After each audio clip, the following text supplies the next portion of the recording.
A North Peoria street was renamed today in honor of an influential Peoria pastor who served the community for almost half a century. Reverend John L. Gibson served as the pastor of Rising Sun Christian Church on Charter Oak Road for 48 years. The city of Peoria honored Gibson with an honorary street name. City leaders and members of the church spoke, remembering him today. State Representative Jahan Gordon Booth and U.S. Congressman Darren LaHood both read proclamations to the crowd. His wife, Gigi Hamilton Gibson, says he's changed generations, going wherever people needed him, and she hopes the sign is an educational moment for young people.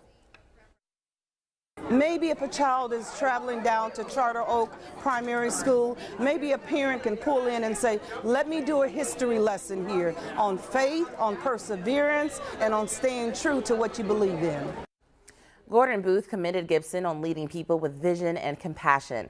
LaHood also said Gibson was a mentor, counselor, and a pillar of this community.